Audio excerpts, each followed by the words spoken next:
Welcome to the Blue Collar Millionaire Show. I am your host, Chad Hufford, and this is the podcast where we celebrate the unsung heroes of the working world.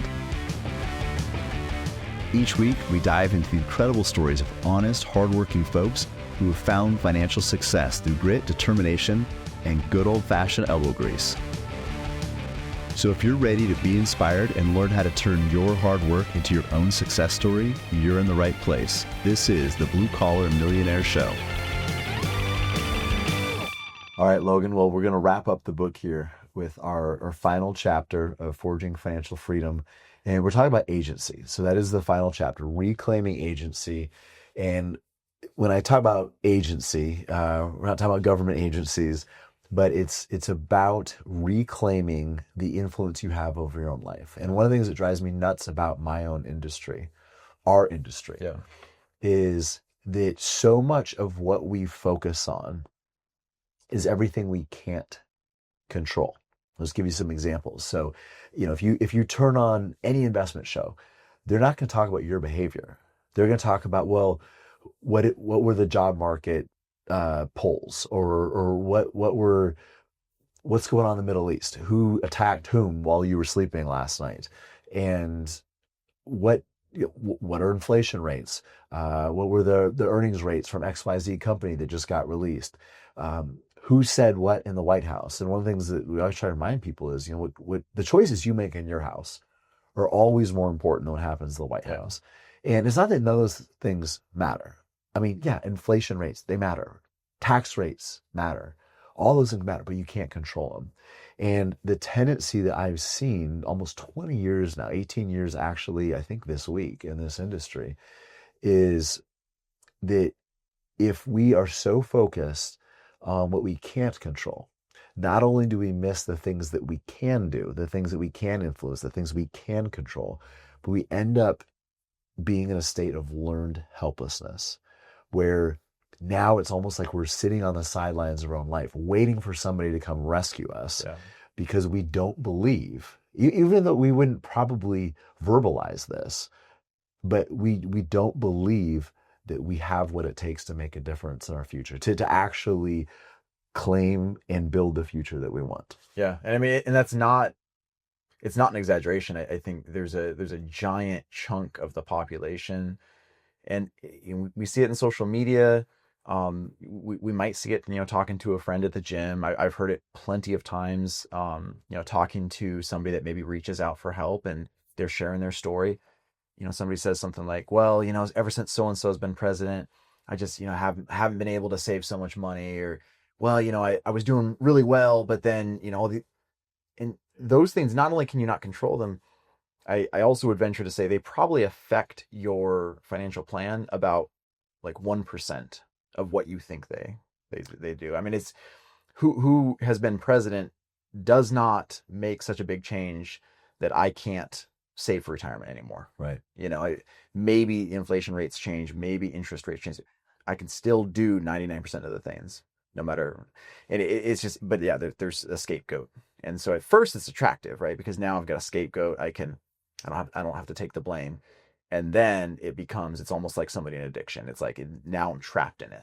Yeah. It could become the minute I take ownership, or the minute I seek to claim agency, now I have to take ownership.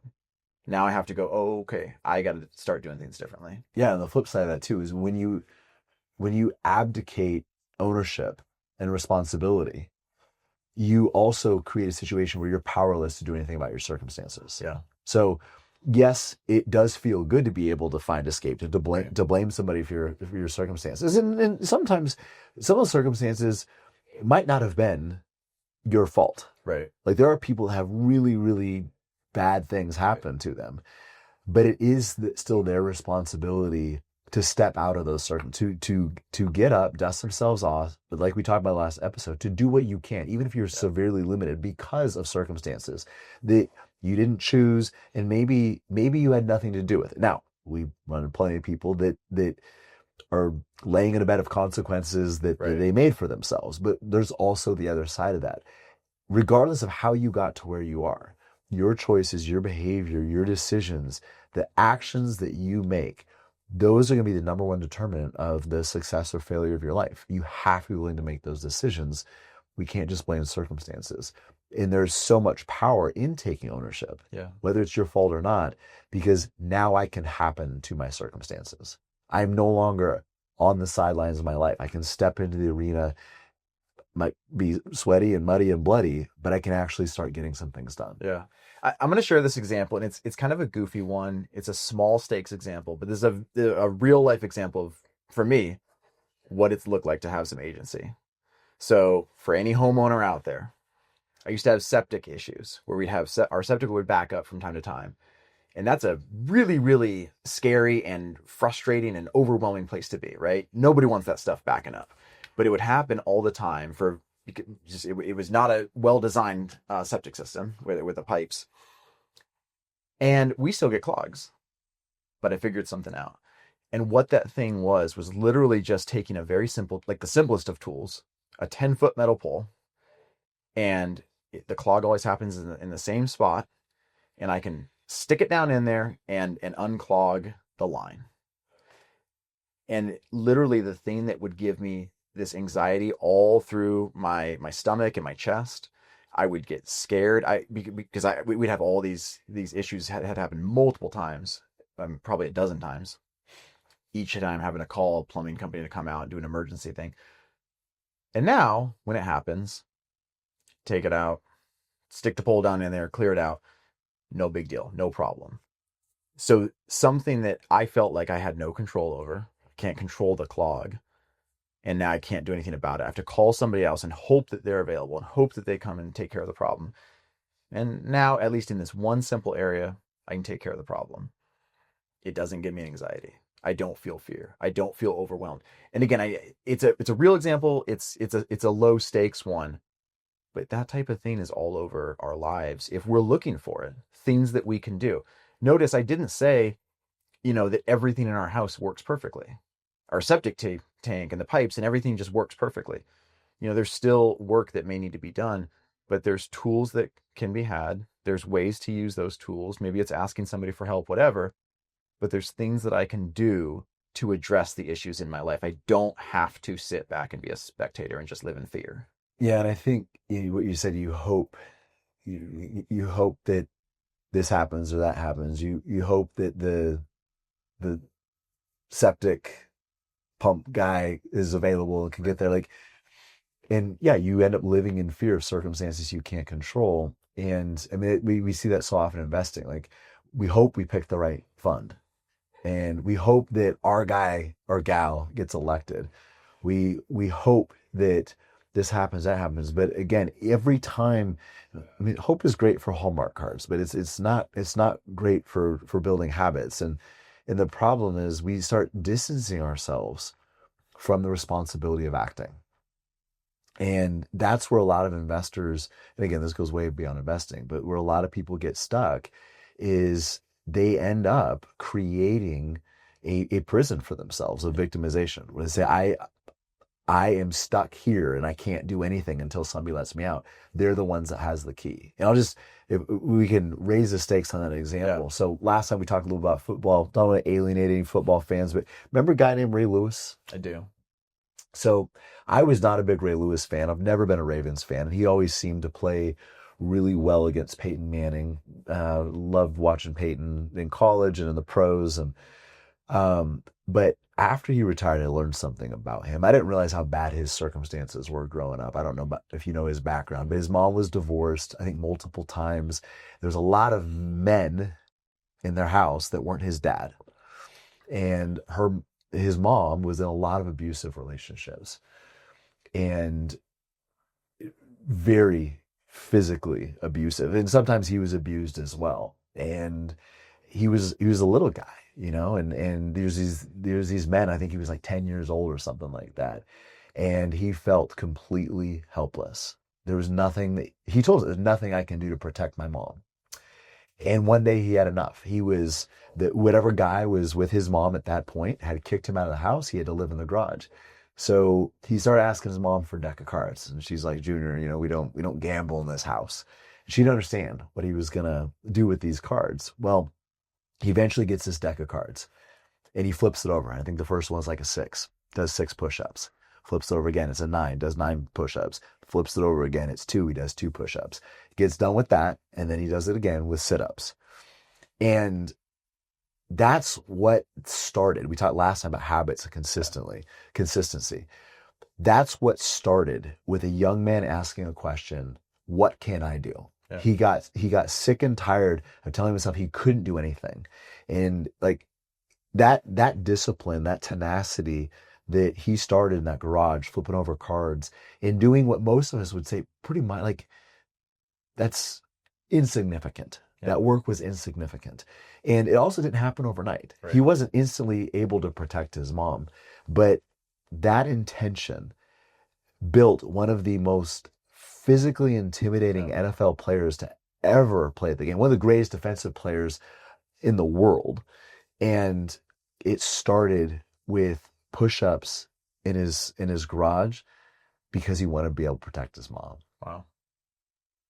And he was sick and tired of saying I'm a victim. Yeah. He knew he couldn't do much, but he knew he could do something. And that's where it started. So it wasn't football that got him to start building his body. Yeah. It was making sure that nobody's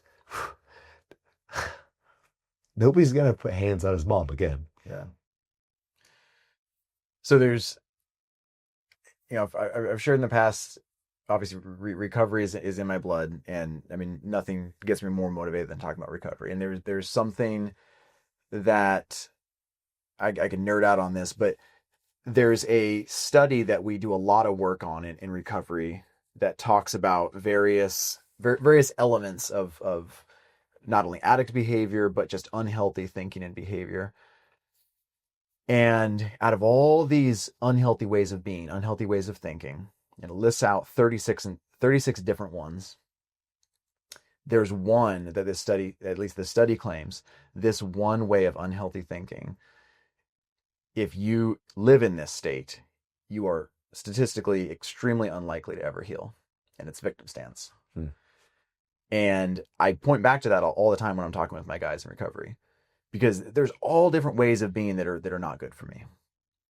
But if I claim victim stance, nothing's my fault, and I can justify all types of inaction or unhealthy action because it's not my fault. That's a really scary place to be. Yeah, it's not your fault, but then you're also helpless to do anything about it. Yeah. And as we're sitting here talking and just circling this back to finances, and we could use this in so many different walks of life. But you said, these things that the financial world focuses on. Yeah. Interest rates, tax rates, trade regulation, who's president, who's in Congress, maybe it's 1%. Legitimately, I mean, I think behavior is 90%. And we've got folks, I've met people that make several $100,000 a year, even some that make 7 figures a year that live paycheck to paycheck, that are financial dumpster fires. Right. Because of their behavior. And then we've got people that have worked with us that probably never made more than $50,000, $60,000, $70,000 a year who are multimillionaires. Yeah. Those might be extreme examples, but it just goes to show that regardless of the circumstances, there's always something you can do. Yeah. And being able to push aside all the reasons why you shouldn't succeed. And there's going to be a lot. There's always going to be a reason why something isn't going to work. Right. But focus on what can I do, and then starting that thing. There's a Chinese proverb that says, the best time to plant a tree is 20 years ago, and the next best time is today. And it's like the Jordan Peterson quote that you mentioned last episode is, do what you can now with what you have. Right. And then build on that. Yeah. So I want to throw a few scenarios at you. Yes. And these are made up scenarios, but these are absolutely real life, and we encounter them, if not every day, every week. So, somebody is 60 years old and they've got like nothing saved up. And we've talked to people like this, right? Yep. 60 years old, maybe they've got, 40 grand in retirement accounts. They've still got some debt, whether it's student loans, whatever. No light at the end of the tunnel. I'm 60. I've got nothing. What do you tell that person? Where can they start? Well, number one, I think we have to look at what types of behaviors might have gotten me here. And maybe it wasn't. Maybe you know, maybe your spouse had cancer and you had built up a nice thing and that Right. wiped out everything. So, Yeah. but a lot of times there are going to be some behaviors that I can change. So a lot of times one of the first things we look at, or that people want to look at, is what can I add to this mix? Oftentimes we have to eliminate first. Okay. We have to eliminate things first. So I would look at, what are the behaviors that got me here, and take a really good hard look at that, being honest with yourself.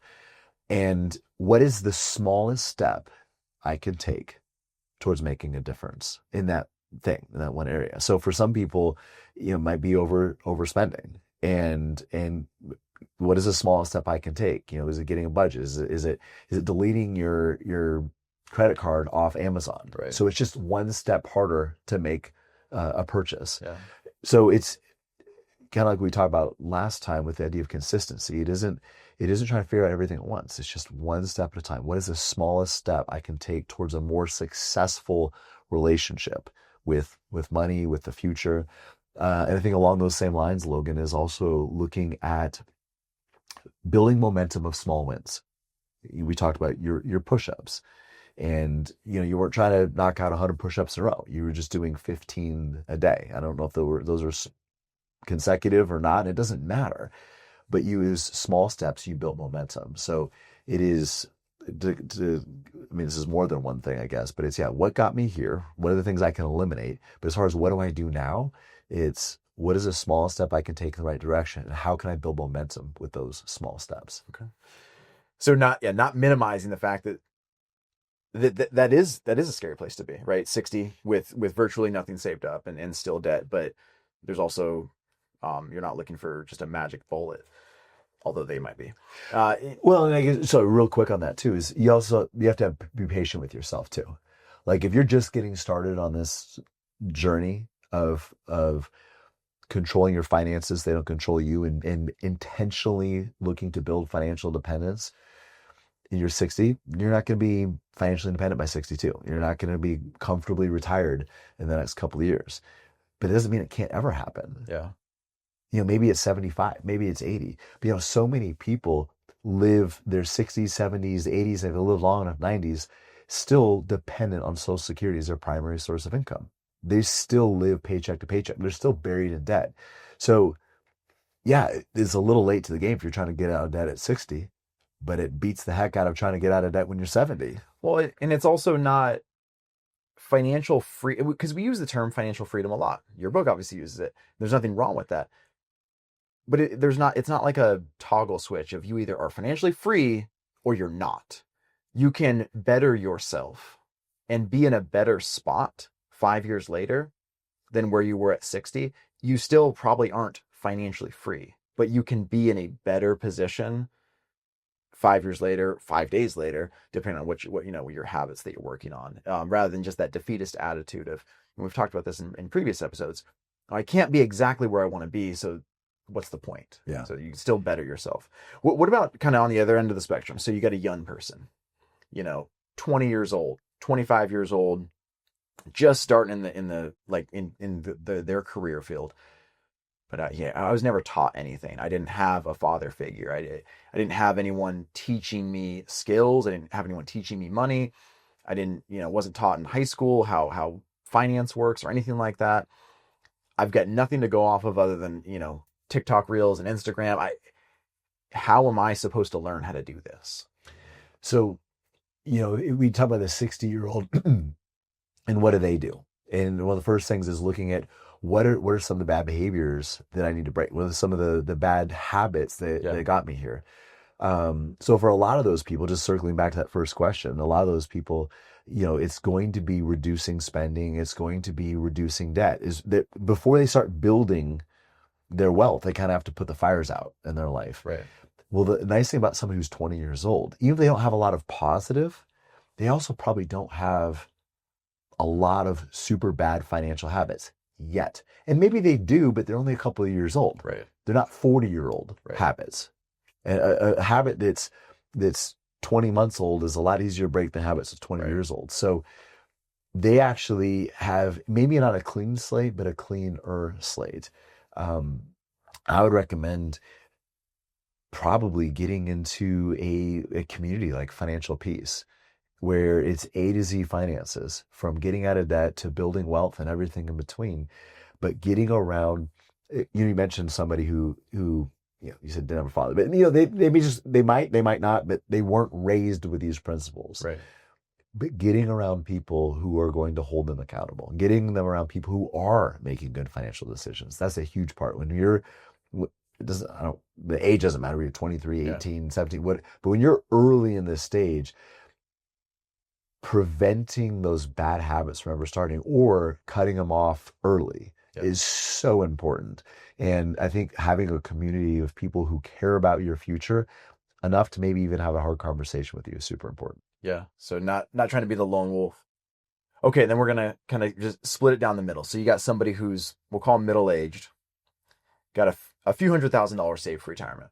So they're right in the middle of this spectrum here, but they've been cut off at the knees. So they've lost their job. Maybe it's budget cuts, maybe it's a big merger, but right now, even though they've got a few $100,000, retirement feels like a dream world. Like that's just a fantasy, the idea of retiring in 10 years, whatever. So this is somebody who really can say that they have had something happen to them that maybe wasn't their fault. And they're tempted with that feeling of like, I'm a victim. I didn't put myself here. I don't know where to go from here. Where do they go to reclaim their agency? Well, that's what I think one of the things that they have to start with is, where do they want to go? Where do they want to be? Has that changed? A couple reasons for that. Number one is and we're actually going, as we're recording this, we are waiting for one of the major oil companies to announce layoffs. And they're making huge layoffs, 25% across the US. And there's almost like no position that is not on the chopping block. And we have folks that are, a couple years out from retirement, like, that wouldn't be so bad. But we have folks that are right in the middle of their career where they have a lot to lose. Right. And so this could be a very real situation. By reevaluating long-term goals, it pulls us out of the moment a little bit and gives kind of the intellectual part of our brain a chance to catch up. When people are stressed, when they're anxious, when they're nervous, we're emotional. We typically don't make good financial decisions when we're emotional. Talk to any teenager. Right. So by reevaluating long-term goals, we look at, okay, maybe my pathway needs to change, but what do I want in the future? 10, 15 years, has that changed? It gives you a little break from the moment. Let's say, where do I want this pathway to take me?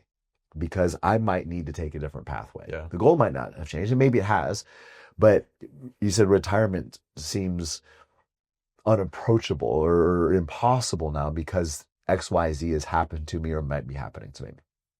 Well, what is that goal? Let's redefine it. And kind of like we talked about with the 60-year-old is, well, what is the smallest step I can still take towards that? So is it applying for another job? Is it selling a vehicle that that made sense before, and maybe it's paid off. Yeah. But if you're making $200,000 a year in a high paying job and now you're outside of that field, your earning potential is 70, maybe you shouldn't have a $70,000 truck anymore. Yeah. There's always going to be something though. And sometimes it's a lot smaller than that. I mean, it's a pretty big first step. Right. But what can I do to get back on track? Do I need to change my spending habits? Do I cancel some vacations? There's always something that you can do, but I think, have to look at it in light of, where do I still want to be? Yeah. Because there's a term I talk about in the book, this idea of reactance, where you are in a state of reacting to everything around you. Rather than acting on a plan, you're reacting to circumstances around you. When you're in a situation like that, it's very easy to get into that state of reactance, where you're just reacting to circumstances that are largely out of your control, and you give up acting on the plan. Now, the pathway might have to change, but you can still have a plan to move forward. Yeah. And in all three of those responses, whether it's, the 60-year-old that basically has nothing, the 25-year-old that's just starting out and got no clue, the middle-aged person that has done some good things, but they're at a huge crossroads. a huge common denominator that you said in each one of those is to not try to go it alone, to not try to be the lone wolf, but, have a healthy community, have people that can speak into your life, and people that can be, they can give wise counsel, whether that's financial advisor or, the young person joining up with, financial peace, maybe both of those things. And in recent conversations I had with Greg on the pod of talking about it is so important to have healthy people, right? That can speak into my life, they can give quality feedback, hold me accountable to what I've said is important, the things that I've said I'm working on. Because the sooner I can get these things out of just my brain and, put them out there for other people to be able to go, hey, are you sure you want to do this? Or you said this, but now you're doing this. Does this match up? It's really, really important. And obviously, we offer the ability for people to come in over a cup of coffee and talk about these things, right? And it doesn't have to be, it shouldn't be something where somebody comes in and, we're going to try to fix everything in their life. Yeah. But we'll circle back to that Peterson quote. Let's start where we can start. Let's talk about where things are at and see what some of the first steps could be. Well, and that's exactly where we start, is where are you right now? Yeah. And where do you want to be? Let's create a course in between. Yeah. And we'll see what needs to happen to connect those two spots, where you are to where you want to be. And I'll be honest, Logan, some people don't want to do the work. Yeah. But we at least can lay out the pathway and say, this is what it's going to take to bridge that gap. And sometimes people are a lot closer than they realize to where they want to be. They just haven't been able to fit all the pieces together. Regardless, though, you talked about a lot of different aspects, accountability, planning, and we talk about a lot of what we do is coaching, and we help people figure out where they want to be, how to get there, what are the steps, creating a pathway. But one of the biggest things is holding people accountable to that. You said it in not so many words, saying, this is what you said you wanted to do. Here's what we decided was going to be the best way to get there. Is that still important to you? Right. And doing the hard things when nobody else is. We call it coaching because it encompasses all those different things. Yes, there's advice, there's education, but a lot of it is about planning and execution. Yeah. And some people might think, well, I don't need a coach. I need a coach. Heck, Michael Jordan and Tom Brady needed coaches. And sometimes the coach isn't there to teach you anything new. Yep. They're to get you to execute with diligence the things you already know to do, but to make sure those things happen. Yeah. I mean, somebody a lot wiser than me, I remember they taught me this. A good coach is not a good coach because they're smarter than you. They're a good coach because they're not you. That's key to this. Thank you so much for diving into the book. Guys, check this out if you haven't already. You can get it on Amazon. You can stop by the office and we can hook you up with a copy, or you can go to Band of Brothers Coffee Shop. They've got them there now. Any other parting words, Chad? Yeah. I mean, your life is built on your habits, good or bad, and you are in control of those. And I think a lot of people don't realize the power of those small changes, those little things that stack up over time. Again, good or bad. Yeah. And the people listening to this, you guys are the number one variable to success and failure of your life, and encourage you to step off the sidelines. You don't wait for things to happen. Step, as Theodore Roosevelt talked about, step into the arena. It's not the critic who counts, but the person who's in the arena. They're taking risks, they're daring greatly, and they may succeed. But even if they fail, they will at least failed daring greatly, rather than those cold and timid souls who never knew failure or success because they never tried. It's a good word. We'll see you guys next week. Thanks for listening to the Blue Collar Millionaire Show. We hope this episode has been inspiring and beneficial to you. If you want help on your journey to financial freedom, reach out to us at veritasalaska.com. We'd love to sit down over a cup of coffee with you, either here in our office or virtually, and get to know you and your needs. And though this podcast is free of charge, we do ask that you please do us two quick favors. If you enjoyed the episode, give our pod a great rating on iTunes or whatever podcast platform you use, and also give us a follow on Instagram. We hope you have a wonderful day filled with gratitude and intentionality. God bless.